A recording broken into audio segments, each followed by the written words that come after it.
Well, welcome to Body Science. We've got some awesome content coming your way. On the couch, Shaun Garlick, 160 games in the NRL. He's our guinea pig for today. Holly Louise, our registered pharmacist, body science expert and personal trainer. And also Ali, who's with the best way to explain you. Yep, our exercise science and another expert here at Body Science. So we've got a big program. It's a 12-week program, and Shaun's basically going to go from, I mean, obviously you were an NRL player for a really long time. Long time ago now, But I was going to say, I was actually going to give you a rap and say it wasn't that long ago. You look fit enough still. But you also, you've also got a business now though too, where you work with pies all day, every day. Yeah, that's right. Yeah, so quite busy. And that's my biggest weakness or downfall, I suppose, is that I'm surrounded by pies every day, and when you work hard, you don't get a chance to eat as well as you'd like to, and so I find myself eating at least 5 or 6 pies a week, at least one a day on average, you know. So my question is to I suppose, Ali, to start off, is we hear a lot about just reducing your calories, but if you still want to, you know, you still got to feel full, is it more about just skewing more towards protein than your carbs? We all hear about how bad carbs are for you. Yeah. If I can have a pie that's full of beef, that's got to be better than having a bread roll with you know, lots of carbs. Yeah, I think that carbohydrates get a misconception in the media, 100%. They get a bad rap. Right. At the end of the day, carbs are your friend, but you just kind of got to learn how to use them. So the biggest thing with carbs is you need to make sure that you're still physically active. So obviously with part of the program, training's in there as well. It's more if you're sitting around on your butt, then you don't sort of earn those carbs. I kind of see carbs as a reward. So if you're exercising, you're physically active, learning how to time them. So a really good time to have your carbohydrates is pre and post training. So say you go after work, go to the gym for a few hours and you want to go home and have a pie, it's probably a better time to have it than say first thing in the morning as a breakfast food when, you know, you're less active, you're at your desk job, all of that. But definitely protein and carbs together. It might be a case of just, you know, modulating how many of each macro you have. So it might be having, you know, lower carbohydrates on days you're not as active, a bit more protein, and making sure your protein's pretty stable, because protein's going to be the biggest thing that helps you keep you feeling really full. And that's what people forget. So they kind of snack on high carb, high sugar foods, get really hungry, get lethargic, all of that, and that causes you to actually crave more foods. So as long as you hit protein at all your meals, and then you're having that as maybe one of your snack meals, then you're going to be pretty on track, yeah. Gala, for some sort of background for you, obviously you've sort of played 160 games, as I said. You kind of came through that era where it was that change of professionalism. Yeah. So there was probably a little bit more education about what you should be putting into your bodies, not necessarily just a carb load before and protein after. How did you find that transition to be able to sort of keep that fitness? Yeah, you're right. You're right. It got very confusing actually towards the end, because I was in the 90s, and at the back end of the 90s is when Super League came in and we became full time, and that's when, you know, all the supplements became available. Yeah. So there was all these supplements, and to be honest, it's really quite confusing. What are the good ones to take? What do you need to take? And what was good for you then is completely different to what's good for you now. Like I still try and train about 4 days a week, of a morning in particular, between say 6 and 7, and so I don't ever eat beforehand. Yet I've always been told, I don't know whether it's true, to get protein into you after you've trained. And so because I've got a bad knee, I stick to weights and sort of circuit type training, you know, boxing, you know, a lot of stomach work, and no running, you know, but we still have a rower. So I suppose it's about when to eat is just as important, I suppose, as what to eat. Yeah, 100%. I mean, definitely, if you're training in the morning, it's going to be a great time to have some carbohydrates because it's going to replenish, help with muscle recovery. People get scared that will make them gain weight, but even if you're dieting or in a caloric deficit, you can still lose fat and eat carbs post-workout. It's just going to be a case of maybe modulating how much you have. So it might be a case of having, you know, a whole bowl of oats, having half a cup or something like that. But still, protein is really essential. It's not so much that it needs to be taken in immediately, but it is a case of making sure you're getting in a post-workout, especially for guys, to prevent muscle breakdown. Obviously, you want to make some gains in the gym, so that's a big one. Gains! Exactly. Especially as you get older, your body doesn't hold on to muscle retention as well. For guys, testosterone levels start to drop, so that is really important as well. So yeah, great idea to focus on protein and carbs post-workout. It is a good idea to eat pre, but if you're someone that, say, wants to go into the gym first thing, it's convenient for you, you don't get hungry, say, in the morning, then something like using supplements, branched-chain amino acids, they're really good, and they even creatine monohydrate, and that's going to kind of help stop muscle breakdown before you go in, because training fasted with resistance training can actually cause a little bit of muscle wasting. So, yeah. So Holly, so what it sounds like he's doing is fasted cardio, I guess, at the moment, Yeah, or weights. weights. Well, yeah, Yeah. we don't do cardio here. No. It's These too hard, guns it's too are hard. working out in the garage. In terms of the program that with the MyBodyScience, how have you sort of worked that in with the breakfast? What options are sort of available within that? Something that Garlic could probably use. Yeah, so basically it's based on your answers to the questionnaire. So basically you go through a questionnaire, and based on your responses, it will generate an appropriate nutrition and training plan based on your schedule and also your lifestyle, and of course your body composition goal, whether it's going to be to lose fat or to gain muscle. So it's going to generate a great nutrition plan for you, as well as a whole heap of informative ebooks and fact sheets and guides, all based around the power of protein, the importance of protein and carbohydrates pre and post workout, as Ali was just saying, and also how to structure your meals. But it's also just going to give you a meal plan to follow.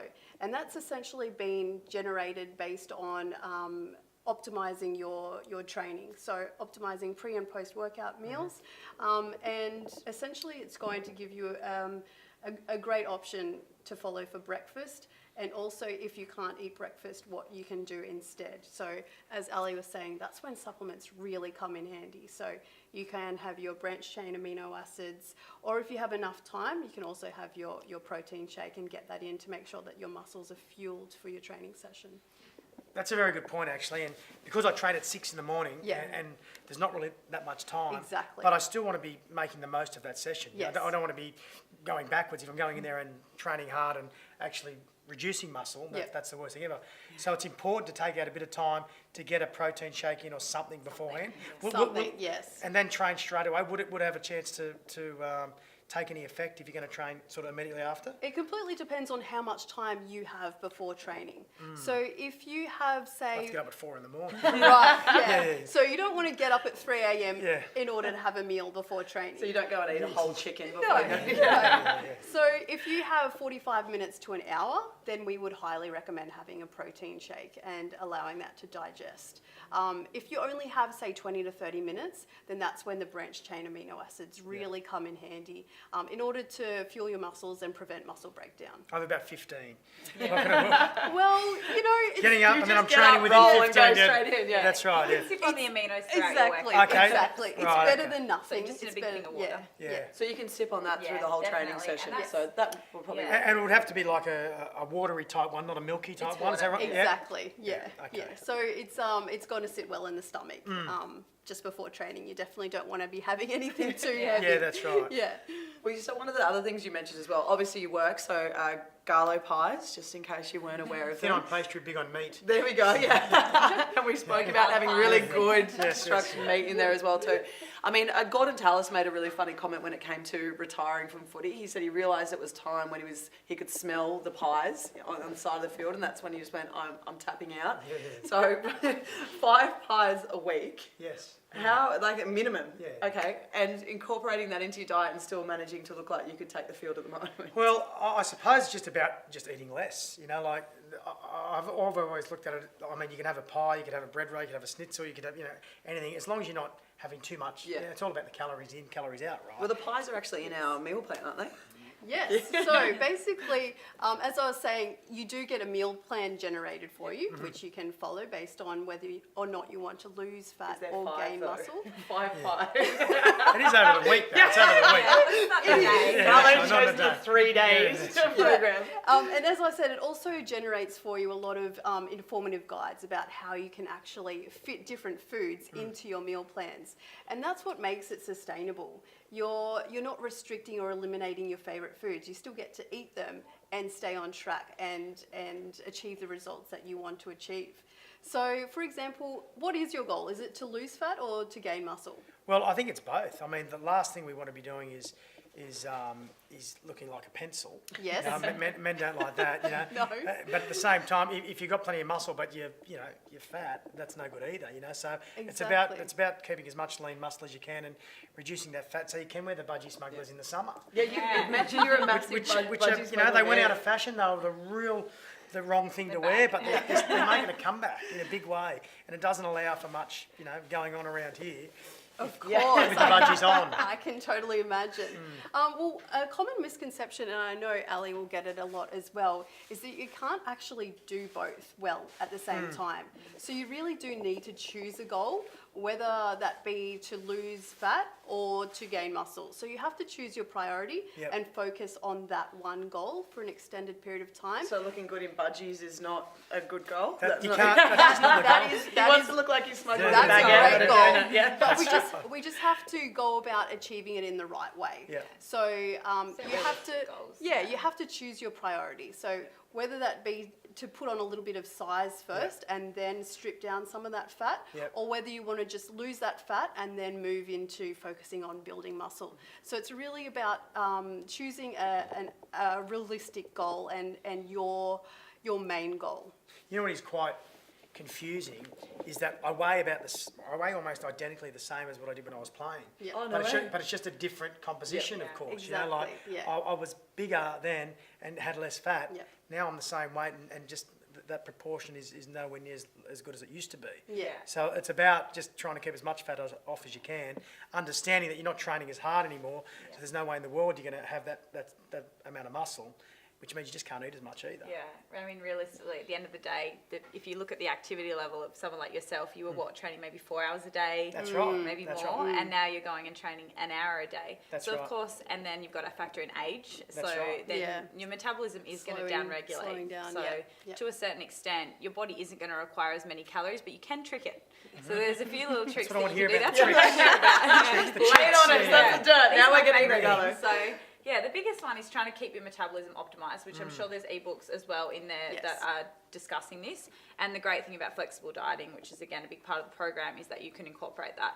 So different things to boost your metabolism is making sure that you're having that protein at consistent meals, certain Yeah. things like that, timing your carbohydrates around training, having meals like refeeds, high carb days. There's certain different principles you can utilize to boost your metabolism. The biggest mistake that a lot of people make in your situation, I've worked with athletes, I used to be an athlete myself, was that I just stopped eating Yep. and was paranoid about gaining weight after coming out of high intensity, high level athletics. So that can happen. The biggest thing is to avoid doing that, but maybe reduce the carbohydrates first is probably the biggest one. Because Yeah. like you said, when you were playing 4 hours a day, you could eat, anything Endless, and yeah. not gain weight. That's But right. the biggest thing is keeping your protein pretty stable, because what may have happened when you stopped playing is you probably reduced your intake overall. Yep. Probably chipped away at protein a bit too much, lost a bit of muscle, and then you gain a bit of fat, and that's where that body composition's kind of come Yep. in. Muscle drops down, fat comes up, and then you're kind of in this stuck position now. So the biggest one is I'd definitely say get the protein up Yep. first, Yep. and then Yep. look at how active you are and how much carbs you actually need. So the program will figure out how much carbs you need for your body type, Yep. Exactly. your goals, and then you'll get a better understanding based on that, and then you can just adjust and monitor. Do your weigh in, take some photos, see how you're going. Yep. Yeah, I'm not looking ready for budgies yet. Okay, give it another couple That's of a weeks. very good point, Yeah. though. You can't just rely on the scales, though, right? Exactly, Because if yeah. if you're really succeeding, you'll actually put on weight, Yeah. because you'll be getting more Especially muscle. for guys, yeah. That's right. So it's all about the. There's um, actually a great ebook that is provided based around tracking your progress. So scales are one method that we Yep. use, obviously, but other important methods are progress photos, taking your measurements.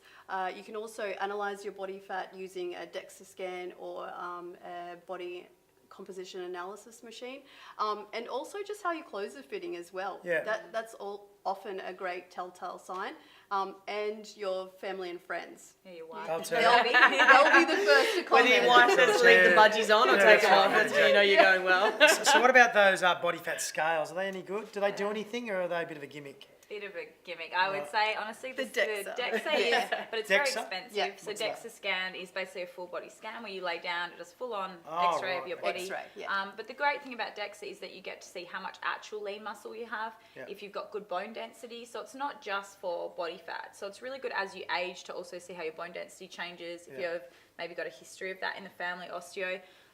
But in terms of that, I don't mind good old-fashioned skin folds. The good Yep. old-fashioned Yeah. pinches, The old as long as you pinch. have the same person doing it. Yeah, deflate your ego in Exactly, point one. yeah. thing. Yeah. Good old-fashioned pinches. Needs to be consistent, Yeah, though. exactly. As long Yeah. as you've got the same Yeah. person measuring you every single time. That's the thing. With body fat, it doesn't matter. Someone will say you're 10%, someone will say you're 5%. Yeah. Yeah. At the end of the day, as long as you're changing in the direction that you want it to, that's the most important thing. And you get a consistent reading. Yeah. And what about the idea of training in a specific way to lose fat in a specific area. Is that a fallacy? Yes. It is? Unfortunately.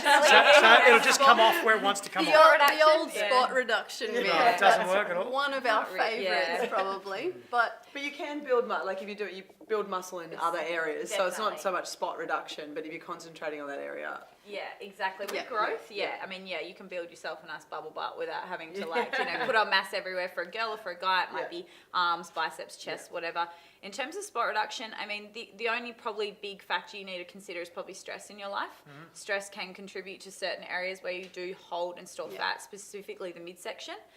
So that can be one, looking after your overall stress, adrenal health, all of that, lowering cortisol, all the lifestyle factors can actually impact sometimes where you're hanging on to hard, stubborn fat. But other than the other areas, it's more comes down to genetics. Often it'll just be the last place to go. It's as simple as that, unfortunately, and often it's important to note that the only thing that exercises target are muscles.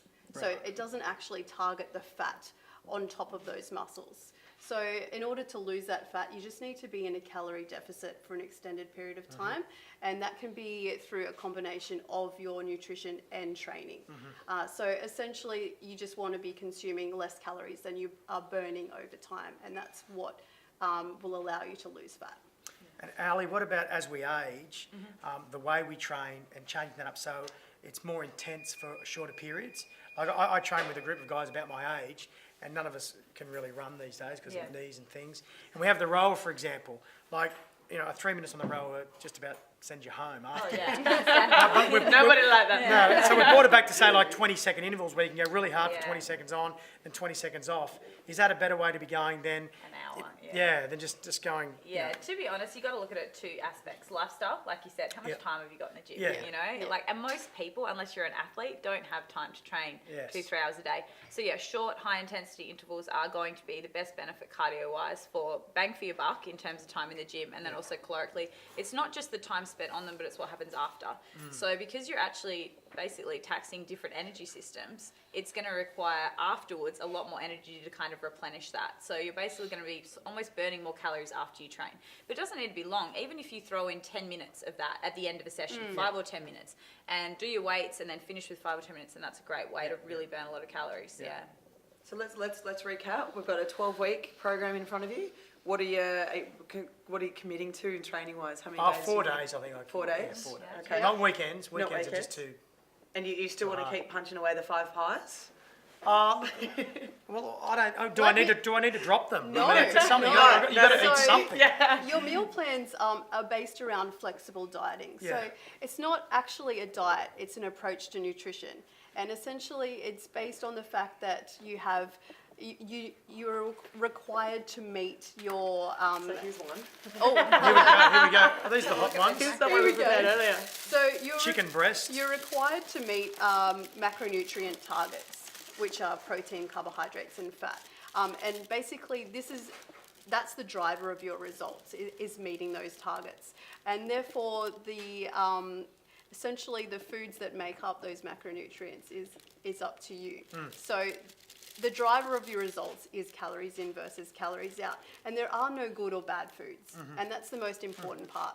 We want to create for you a sustainable diet. So something that's going to be easy for you to follow, and ultimately you're going to stick to longer and get the results that you want. So I've looked up the macros of your delicious pies. Lay it on it. About 400 calories. Yes. And essentially around 40 grams of carbs, 15 to 18 grams of fat, and then about 16 to 20 grams of protein per pie.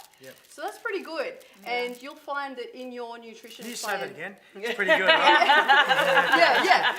Pretty good. Somebody And recording this. easily interchangeable with your plan. So you'll find with your nutrition plan for fat loss, basically your meals are around 400 calories. And your pie is 400 calories. Bang on. Yeah. So You can have 5 of those. all we need to do is just swap out one of your meals, Yeah. and it's going to be every now and again, as you said, so maybe 5 times a week. There's no problem with that, and I'm sure Ali will agree. If that makes you stick to your diet. Yep. If that's going to improve your compliance to your diet and help you get results, then that's a win. And sometimes eating, correct me if I'm wrong, is better than not eating at all, right? Because your 100%. metabolism, Metabolism, otherwise, definitely. otherwise your body goes into like starvation, Yeah. burns no calories. Then when you do eat, It just goes straight so on. If, you know, for example, if you're out on the road, you're busy with your job, Yeah. and you can grab one of your pies, Yes. and Yeah. you haven't had a meal in a couple of hours. Yeah. Better off having that, and then come home and have your next meal, which might be more of a complete Yeah, yeah. micronutrient meal. Yeah. And then go on with your day, definitely. Yeah.